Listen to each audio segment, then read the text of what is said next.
کچھ باتوں کا جواب صرف خاموشی ہوتی ہے، اور خاموشی بہت بہترین جواب ہے۔ جب نیت میں کھوٹ آ جائے تو پھر یہ تینوں چیزیں راستہ بدل لیتی ہیں: مال، رزق اور محبت۔ غصہ ایک بھڑکتی ہوئی آگ ہے، جو پی گیا اس نے آگ بجھا دی، جو ضبط نہ کر سکا وہ اس میں جل گیا۔ گہری باتیں سمجھنے کے لیے گہرا ہونا پڑتا ہے، اور گہرا ہونے کے لیے گہری چوٹیں کھانی پڑتی ہیں۔ دولت کی اصل خوبی یہ ہے کہ وہ انسان کے پاس ہمیشہ نہیں رہتی، اور اگر رہ بھی جائے تو انسان نہیں رہتا۔ انسان کی جتنی ہمت ہو اس کی اتنی قدر و قیمت ہوتی ہے۔ اپنے آپ کو عزت دو گے تو دوسرے آپ کا احترام کریں گے۔ قدر و قیمت کرنی ہے تو زندگی میں کرو۔ چہرے سے کفن اٹھاتے وقت تو نفرت کرنے والے بھی رو پڑتے ہیں۔ جو ناقابل برداشت ہو اسے برداشت کرنا ہی حقیقی برداشت ہے۔ اختلاف کے باوجود احترام سے پیش آنا بہترین تربیت کی دلیل ہے۔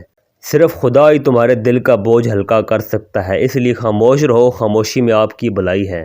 یاد رکھیں، مقدس اور پاک مقام میں داخل ہونے کا راستہ آپ کے اندر ہے۔ مایوس وہ ہوتا ہے جو اللہ پر یقین نہیں رکھتا، اور محروم وہ ہوتا ہے جو اللہ کی نعمتوں کا شکر ادا نہیں کرتا۔